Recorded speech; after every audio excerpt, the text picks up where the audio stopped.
And welcome to Wise Guys. These guys know sports here on the Worldwide Sports Network. Let's get into some NFL. Let's talk about the top 10 quarterbacks list that came out a week and a half ago, according to NFL executives, coaches, and scouts. These are the top 10 quarterbacks in the NFL. Let's start off with 10 and roll upwards. At 10, Baker Mayfield. At 9, Jalen Hurts. At 8, Jared Goff. At 7, Justin Herbert. At 6, you got Matthew Stafford. At 5, Jaden Daniels. 4, Lamar Jackson. 3, Joe Burrow. 2, Josh Allen. And number 1, Patrick Mahomes. Those are the top 10 quarterbacks according to NFL executives, coaches, and scouts. So, as I evaluated this list from NFL coaches, executives, and scouts, I had a few takeaways from this list. The number one takeaway that I had from this list, and the biggest question that I had as I evaluated this list, why are we still disrespecting Jalen Hurts? Why in the hell is Jalen Hurts number 9 on the top 10 quarterbacks list, and there are quarterbacks like Justin Herbert above Jalen Hurts, and Justin Herbert has not won a playoff game? I'm going to compare Jalen Hurts and Justin Herbert here shortly. But I just want to talk about Jalen Hurts for a second. I think the biggest reason why NFL executives and coaches and scouts, they knock Jalen Hurts when it comes to these quarterback rankings is because of the Philadelphia Eagles' great team. Offensively, you got Saquon Barkley, the best running back in the NFL in the backfield. At receiver, you got one of the best receiver duos in the NFL in A.J. Brown, in Devontae Smith. You got a good tight end in Goddard as well. And so I believe the biggest reason why executives, scouts, and coaches, they don't value Jalen Hurts as much as they do other quarterbacks because the Eagles have a great team. But why are we blaming Jalen Hurts for having great pieces around him when that's what your organization is supposed to do? I'm looking at Jalen Hurts.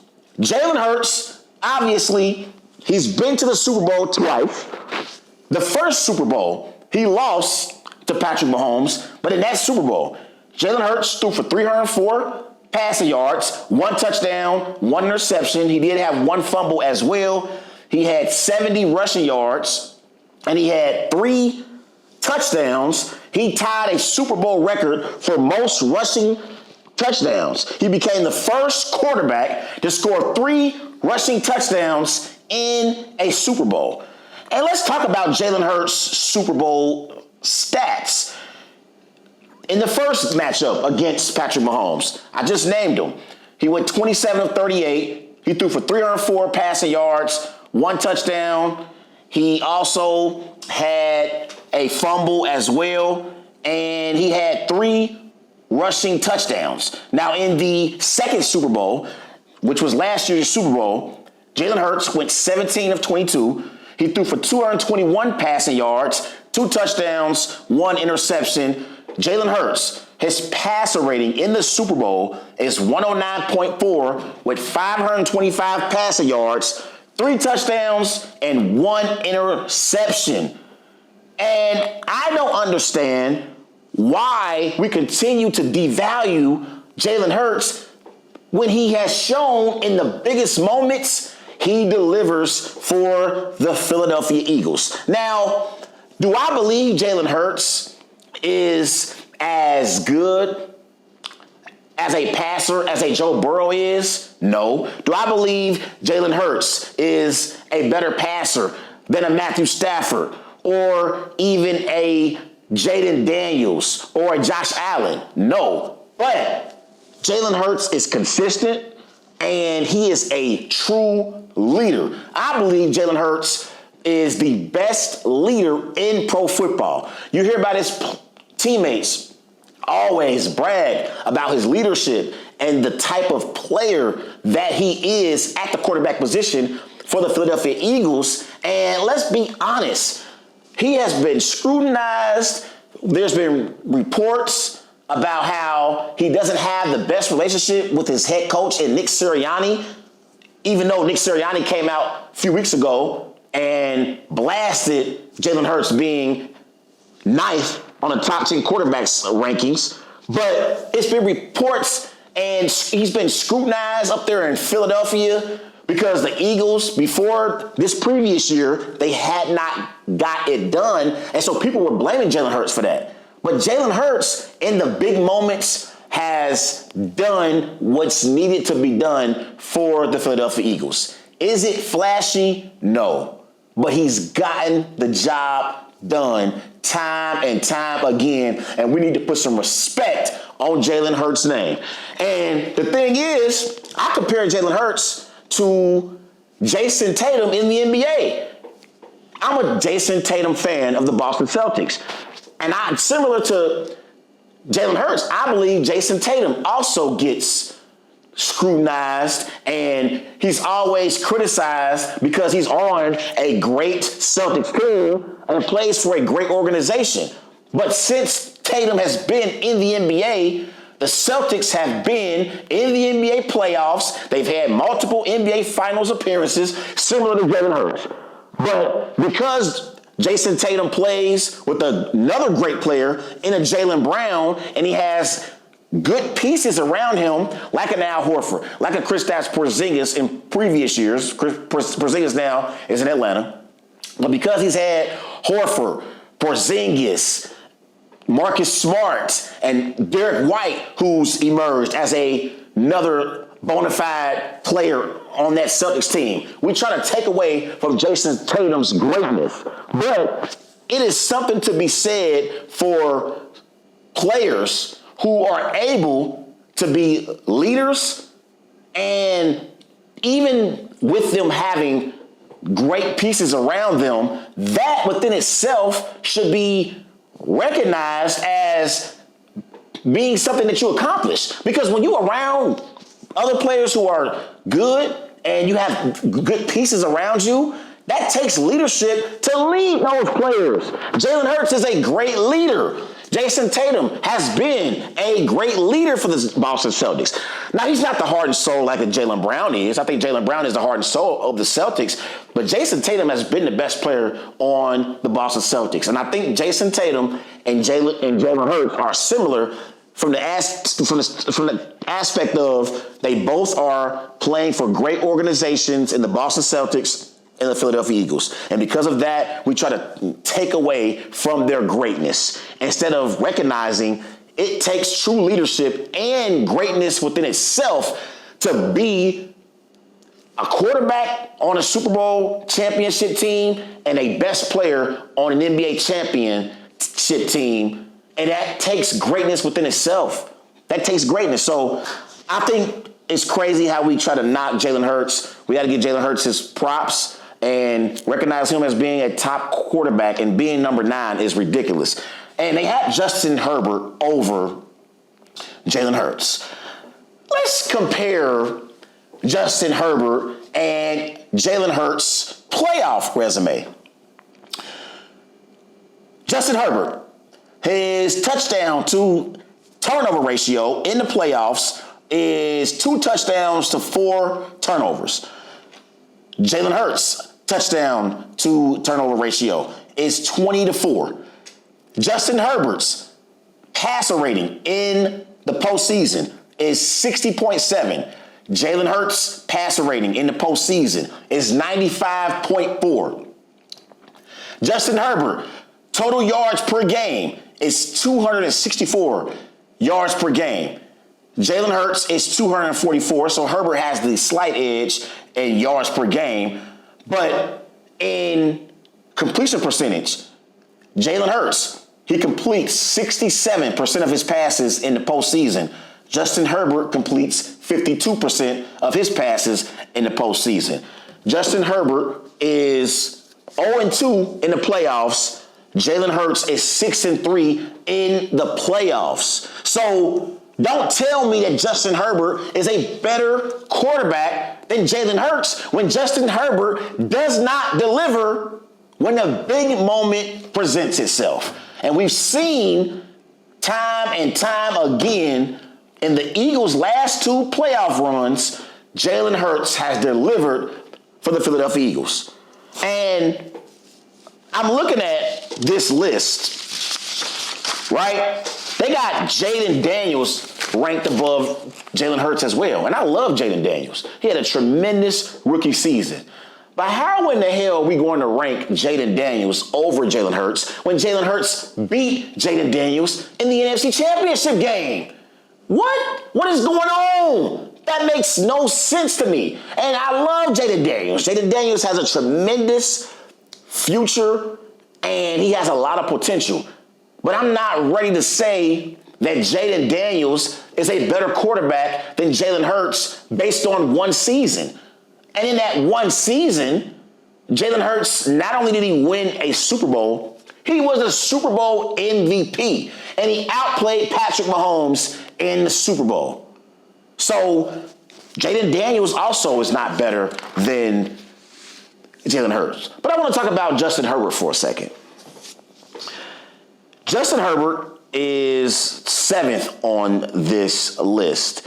And when you look at this list, it's funny. They got Justin Herbert on this list. And Justin Herbert, when you look at his regular season statistics compared to his playoff statistics, it is a major, significant decline when you compare his regular season stats to his postseason stats. Let's talk about it. In the regular season, Justin Herbert is 41-37. In the playoffs, he's 0-3. Justin Herbert, in the regular season, he completes 67% of his passes. In the playoffs, he completes 53% of his passes. Passing yards per game, Justin Herbert, he passes for 266 yards per game. In the postseason, it's 300. So he passes for more yards in the postseason than he does in the regular season, but that's typically because his team trails in these playoff games. Justin Herbert, in yards per pass attempt, in the regular season, it's 7.2. In the postseason, 6.5. In the regular season, his touchdown to interception ratio is 134-44. In the postseason, he has 5 touchdowns, 5 interceptions. His passer rating in the regular season is 97.1. In the postseason, his passer rating is 69.8. So can we please stop trying to pretend like Justin Herbert is a top 10 quarterback? Maybe 2 years ago, you could have made that argument. But Justin Herbert has not done anything in the postseason since he's been in the NFL. As a matter of fact, there are other quarterbacks who have done more in the postseason, and they are ranked lower than Justin Herbert. C.J. Stroud has done more in the postseason than Justin Herbert. Jordan Love has done more in the postseason than Justin Herbert. Matthew Stafford has done more in the postseason than Justin Herbert. Okay? Baker Mayfield, even though Baker Mayfield hasn't won a playoff game recently, Baker Mayfield has done more than Justin Herbert has lately. And last time I saw Justin Herbert in the playoffs, in a wild card game against the Houston Texans, Justin Herbert threw 4 interceptions. The man had 3 interceptions all season long last year in the regular season. He had more interceptions in the wild card game than he had the entire season. That is absolutely ridiculous. And also, let's not forget, I think it's 2 years ago, or maybe 3 years ago, remember, Justin Herbert had a 30-point lead on Trevor Lawrence in the playoff game between the Chargers and the Jaguars. And he allowed Trevor Lawrence to overcome a 30-point deficit and beat him in a playoff game? Miss me with the Justin Herbert talk, please. I was a Justin Herbert supporter until I saw Justin Herbert give up a 30-point lead in a playoff game against Trevor Lawrence. And Trevor Lawrence is not even in the top 10 conversation. He's not in the top 10 conversation. Hell, I don't even know if Trevor Lawrence is a franchise quarterback at this point. And Justin Herbert allowed Trevor Lawrence to overcome a 30-point deficit and beat him in the wild card playoff game 3 years ago. I remember it because I was at my cousin's house watching that game. The Chargers were beating the Jaguars 30-0. I left my cousin's house. I live about 15 minutes away from my cousin. I got home, and it was a tie ball game. Tied ball game between Herbert and Lawrence. So miss me with the Justin Herbert talk. Justin Herbert is not a top 10 quarterback in my eyes. Right now, because I'm going to get my list here shortly, but Herbert is more in the middle. I would say Justin Herbert is more in the middle right now. But also, one more thing I want to say about Jalen Hurts. I'm looking at this list, too. They got Justin Herbert ranked above Jalen Hurts. And Justin Herbert's the only quarterback ranked above Jalen Hurts that has not won a playoff game. Mahomes, Allen, Burrow, Lamar, Daniels, Stafford, and Goff all have won a playoff game, and Herbert has not won a playoff game. That's another reason why it doesn't make any sense to me why Herbert is ranked above Hurts. But Herbert shouldn't even be a top 10 quarterback. Now, let me get to my other issue with this list. I'm going to go to the top of the list. And one thing that I noticed, they have Joe Burrow ranked third and Lamar Jackson as fourth. Let me be very clear. Lamar Jackson is a better quarterback than Joe Burrow. Lamar Jackson is a two-time NFL MVP. He has 4 Pro Bowl appearances on his resume. Joe Burrow only has 2. Lamar Jackson has 3 All-Pros. Joe Burrow has none. Lamar Jackson has won 74% of his games since he's been in the NFL. Joe Burrow has won 56% of his games since he's been in the NFL. Let's talk about their head-to-head matchups in the AFC North. Lamar Jackson has beaten Joe Burrow 6 times. Joe Burrow has beaten Lamar Jackson 1 time. Total yards per game. They say Joe Burrow is a better passer than Lamar Jackson is. Joe Burrow averages 285 passing yards per game against Lamar Jackson. Lamar Jackson averages 299 passing yards per game. Touchdown to turnover ratio. Burrow is 17-6. Lamar Jackson is 16-3. Again, they tell me that Joe Burrow is a better passer than Lamar Jackson is. Joe Burrow's passer rating against Lamar Jackson is 101.4. Lamar Jackson's passer rating against Joe Burrow is 103.8. So I keep telling people, Lamar Jackson has done more with less, and that's why he should be considered a better quarterback than Joe Burrow. Joe Burrow is throwing to the best receiver in pro football in Jamar Chase. He's throwing to the best number 2 receiver in pro football in T. Higgins. And Lamar Jackson has never had a receiver the calibers of a T. Higgins. Forget about Jamar Chase. Lamar Jackson hasn't had any receiver nowhere near as good as T. Higgins is whatsoever. And so, again, I love Joe Burrow. But over the last 2 years, I would say Lamar Jackson has separated himself from Joe Burrow. And I believe also when you consider accomplishments, Lamar Jackson is more accomplished than Joe Burrow is. Now, Joe Burrow performs well against the Baltimore Ravens, but Lamar Jackson always comes out on top. And he's won 2 NFL MVPs that are really, honestly, when it comes to the argument between Burrow and Jackson, you can't even make the argument for Joe Burrow because Lamar Jackson has 2 NFL MVPs. And honestly, he got robbed last year. I love Josh Allen, but I believe Lamar Jackson should have won NFL MVP last year. What's funny is Lamar Jackson won NFL MVP 2 years ago, and that was the year he should not have won. You could have made an argument for Christian McCaffrey to win it that year.